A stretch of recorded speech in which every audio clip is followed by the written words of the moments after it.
आप सभी को सादर नमस्ते। जय श्री राम। मेरे YouTube चैनल वसुधा के रंग में आप सभी का स्वागत है। आज मेरे वीडियो का विषय है रजस्वला, मेंस्ट्रुएशन, एक प्राकृतिक चक्र स्त्री के जीवन में। इस विषय पर मैं अपनी निजी अनुभूतियाँ, अनुभव, अपनी कुछ सखी सहेलियों की अनुभूतियाँ, अनुभव, उनके जीवन से जुड़ी हुई चीज़ें, इस विषय पर काल परिस्थिति और वातावरण जहाँ का जैसा है उस विषय में कुछ जानकारियों के आधार पर और कुछ अपने शास्त्रों के प्रमाण के आधार पर अपने कुछ विचार प्रस्तुत कर रही हूँ। आप पूरा वीडियो सुने तभी कोई प्रतिक्रिया दें। आप हमारे विचारों को सुनने के लिए बाध्य भी नहीं है और जो मेरा व्यू है इस बारे में उसे मानने के लिए भी बाध्य नहीं है, क्योंकि इस विषय पर अधिकतर जो प्रमाण हैं वो पुराणों से प्रस्तुत किए जाते हैं।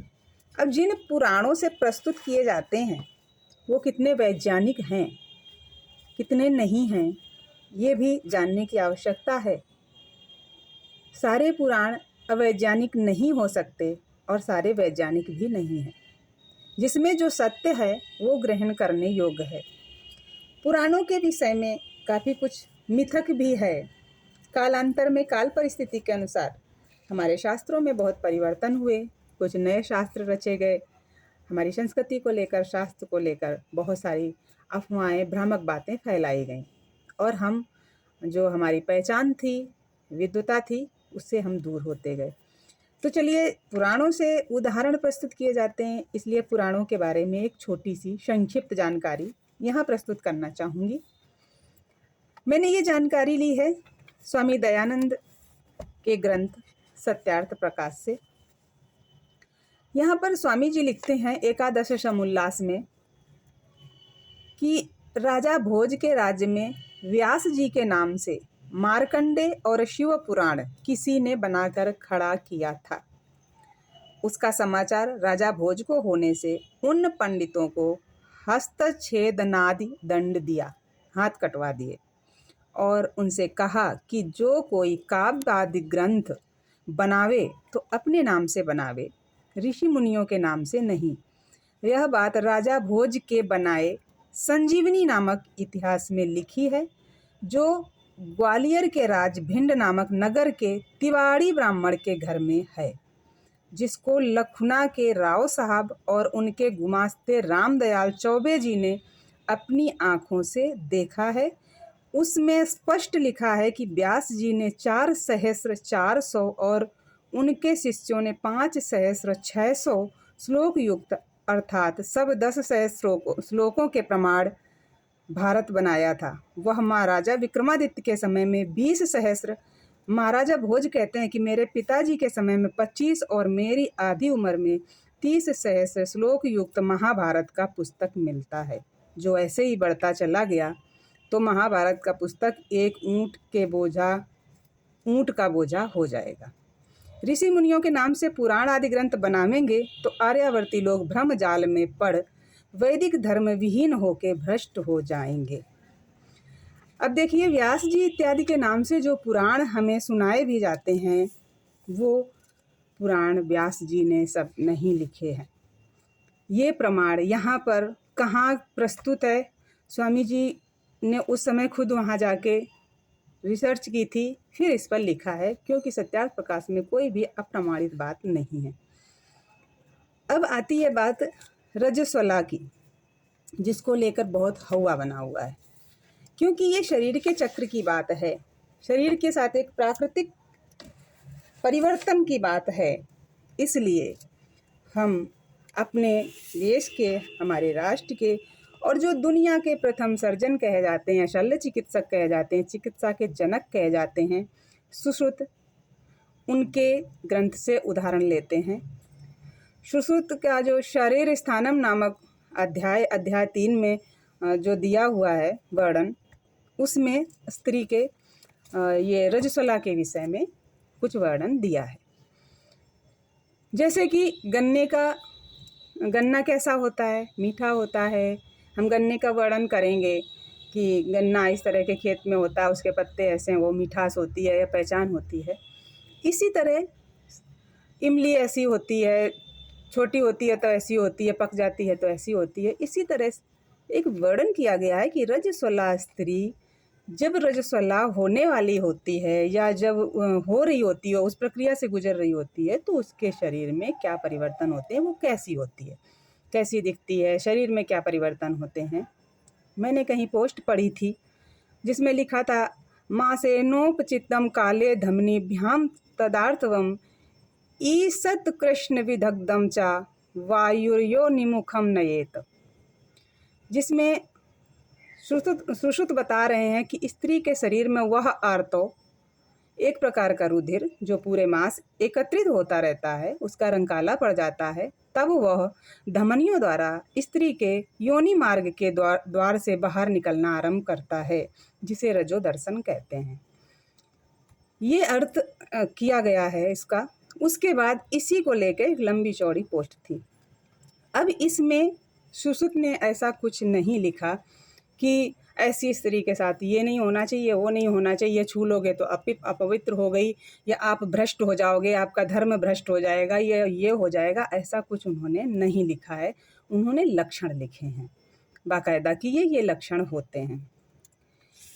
अब वेद इत्यादि में प्रत्येक मनुष्य को प्रतिदिन यज्ञ करने का आदेश दिया गया है, प्रकृति को सुरक्षित रखने के लिए और स्वस्थ रहने के लिए। और जो भी 5 प्रकार के यज्ञ बताए गए प्रतिदिन प्रत्येक मनुष्य में स्त्री पुरुष दोनों आते हैं। वाल्मीकि रामायण को हम लेंगे, माता सीता, माता कौशल्या यज्ञ करती नजर आती हैं, प्रतिदिन संध्या उपासना सुबह शाम करती नजर आती हैं। यहाँ तक कि भी जब हनुमान जी उनको खोजने जाते हैं श्रीलंका में, तो सुंदरकांड में भी वर्णन आता है। अशोक वाटिका में पहुंचकर हनुमान जी जब अशोक के वृक्ष पर चढ़ जाते हैं, वहाँ से एक नदी बहती हुई निकल रही है, तो वो कहते हैं कि मैं यहीं प्रतीक्षा कर रहा हूँ, प्रतिदिन सुबह शाम संध्या उपासना करने वाली माता सीता इस नदी के किनारे अवश्य आएगी स्नान आदि करने या संध्या उपासना करने। तो संध्या उपासना का यज्ञ का सब जगह वर्णन आता है। स्त्री अपवित्र कब हुई है वो ऐसा कोई वर्णन नहीं आता है। इसके बाद चलिए कि भी ये जो चक्र है, इसमें जो भी शरीर से जिस प्रकार की भी स्मेल आती है या कुछ होता है या जो ब्लड आता है, तो इस पर भी बताया गया है कि भोजन इत्यादि का भी असर पड़ता है। जो ज़्यादा सात्विक भोजन करते हैं उनके शरीर से उस तरह की बदबू नहीं आती है, जो तामसिक करते हैं वो अलग आती है। अलग अलग भौगोलिक स्थितियों के हिसाब से अलग अलग तरह की चीज़ें होती हैं उनके साथ। अब यदि आराम इत्यादि का कोई नियम रखा गया है कि भाई आराम करो, कोई कार्य ना करो, तो स्वाभाविक सी है, ये एक प्राकृतिक चक्र है। स्त्री का शरीर भी शिथिल होता है, पीड़ा होती है उस समय, और प्राकृतिक तरीके से शरीर की शुद्धि हो रही होती है। तो अगर उसको आराम, शरीर की जो ऊर्जा है वो और क्षीण ना हो, इसके लिए आराम किया जाए तो अच्छी बात है। दूसरी चीज़ ये भी है कि कालांतर में हमारे परिवेश में, हमारे देश में जो परिस्थितियाँ बदली, उसके साथ स्त्रियों के साथ भी बहुत सारी चीज़ें बदली। हमारी माताओं के पास, जिनके पास भी अंतर वस्त्र, आंतरिक वस्त्र नहीं होते थे, ऐसी स्थिति में उनका इधर उधर घूमना फिरना, जाना इधर उधर कहीं भी संभव नहीं था। तो ऐसी स्थिति में भी उन्हें एकांत में रहना ही उचित था। घर में संयुक्त परिवार होते थे, अब उसमें कई लोग एक साथ रह रहे हैं, कई महिलाएं रह रही हैं, तो ऐसी स्थिति में जो भी इस प्रक्रिया से गुजरती थी उसको एकांत दे दिया जाता था कि भाई तुम आराम करो और हम सारा काम कर लेंगे।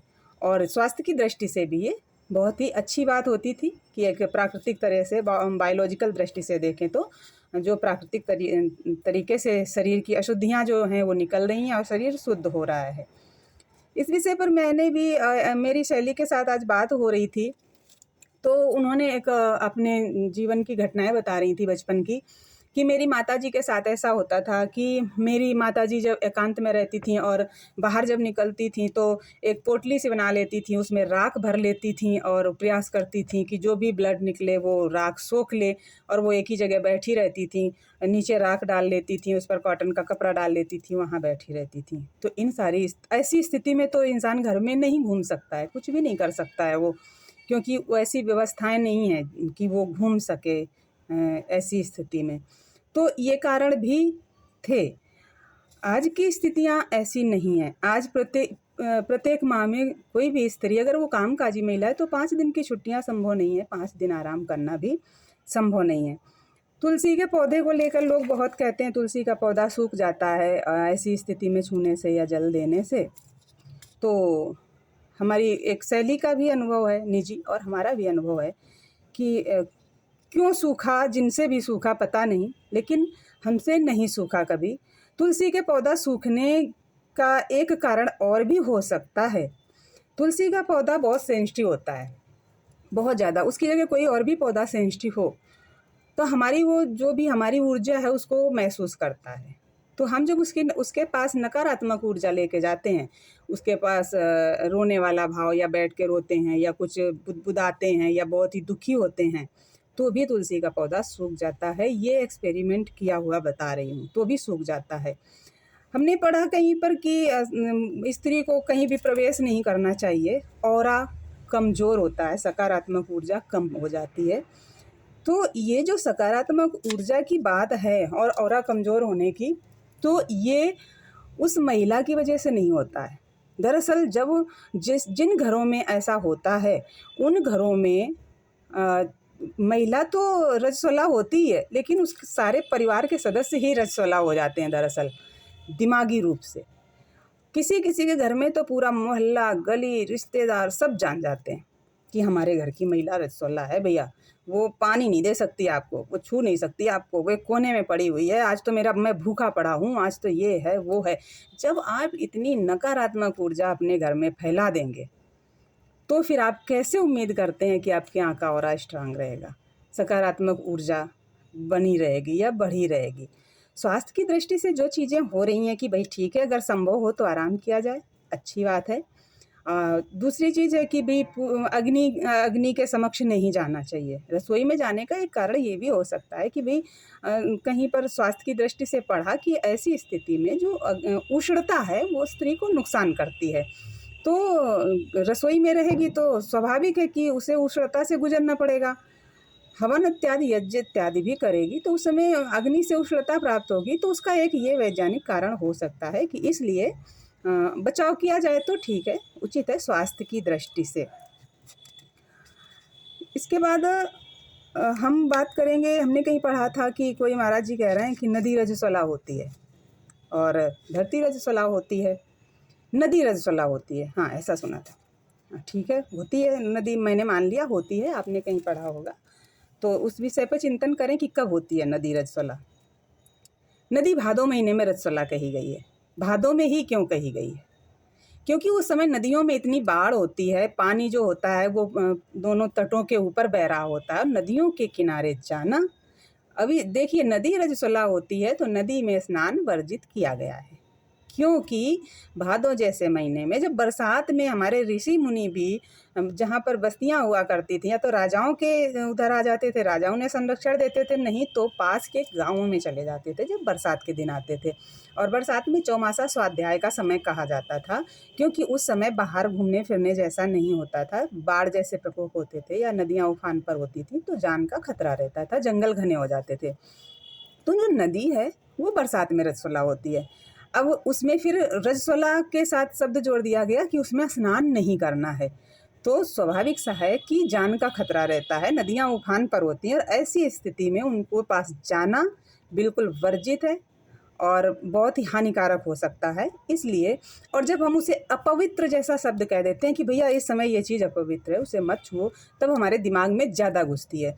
इसलिए अपवित्र जैसे शब्द जोड़ना भी स्वाभाविक है। अब जब नदी रजस्वला होती है तो भूमि क्यों नहीं होगी? पूरी प्रकृति जब भूमि यानी धरती माता रजस्वला होगी तो पूरी प्रकृति रजस्वला हो गई। जो हम प्रकृति का दर्शन कर रहे हैं वो धरती पर ही रह के कर रहे हैं। अब जहाँ तक मेरी जानकारी है, मैंने पढ़ा है कि धरती रजस्वला होती है। मैंने बचपन में भी देखा कि एक समय ऐसा आता है जब धरती माता के साथ, पृथ्वी के साथ कोई छेड़छाड़ नहीं की जाती है। क्यों नहीं की जाती है? उसे परती डाल दिया जाता है, उसमें बहुत सारा पोषण दिया जाता है ताकि फसल अच्छी हो। उसमें खाद पानी दे के छोड़ दिया जाता है उसको, और उसको रिलैक्स मोड में एकदम छोड़ दिया जाता है कि अभी इसको कुछ नहीं करना है। अब देखिए, धरती के रजस्वला होने का एक और उदाहरण है। ये मैंने कहीं से कलेक्ट किया है। ये उदाहरण है शायद उड़ीसा में आर्द्रा नक्षत्र में होती है ये धरती रजस्वला, और यहाँ पर जून में 3 दिवसीय रजो त्योहार मनाया जाता है। हाँ जी, उड़ीसा में आषाढ़ में। देखिए, बरसात के पहले की बात है। आषाढ़ में 3 दिवसों तक रज या रजो नामक त्योहार मनाया जाता है, और कहते हैं कि इन 3 दिवसों में अगर धरती माता को किसी भी प्रकार से कोई हानि पहुंचा दे, खोद दे, खुरपी लगाए, फावड़ा लगाए, कुछ भी, तो उसे दंड भरना पड़ता है, और वो दंड भी खुशी खुशी भरता है। अब देखिए, जो लोग कहते हैं कि रजस्वला को छूने से हमारा धर्म भ्रष्ट हो गया, हम तो बेकार हो गए या अपवित्र हो गए। अब जब धरती माता रजस्वला होती हैं तब आप कहाँ चलते हो? तब आप क्या हो, अपने आप को ऊपर टांग लेते हो? आपके पैर कहाँ होते हैं? धरती माता पर ही होते हैं ना। तो रजस्वला एक संरक्षण शब्द से भी, कि उसको संरक्षण प्रदान करना, उनके स्वास्थ्य का ध्यान रखना, और अच्छी फसल के लिए, अच्छी उत्पत्ति के लिए उसके शरीर को तैयार होने देना। ये चीज़ धरती के साथ भी होती है। अच्छे से उसमें जो बीज डाले जाएंगे उसकी अच्छी उत्पत्ति हो, अच्छी फसल तैयार हो, और पूरी तरह पोषण मिले। इसलिए एक ये राज है जिसमें त्यौहार के रूप में भी मनाया जाता है। और मैं भी बचपन से देखती आ रही थी। अब तो रसायन डाल के लोगों ने ज़्यादा फसलें लेना शुरू कर दिया। नहीं, पहले धरती माता परती भी छोड़ी जाती थी, उसके बाद गोबर की खाद डाली जाती थी, और कुछ किया नहीं जाता था। यहाँ तक कि ऐसा समय आता था कि कहते थे कि उसमें खेत में पशुओं को भी मत घुसेड़ो, छेड़ो मत। अब धरती माता भी रजस्वला हो गई। अब आप कहाँ जाएंगे? किससे कहेंगे कि हम अपवित्र हो जाएंगे? आप पैर कहाँ रखेंगे? आप सोएंगे कहाँ? आपको सोना ही पड़ेगा, पैर भी वहाँ रखना पड़ेगा। तो जो जो भी है, जैसे महाराज मनु भी अपने मनुस्मृति में भी लिखते हैं कि भाई नदी, कुंड, झील में मैल तक नहीं रगड़ना चाहिए।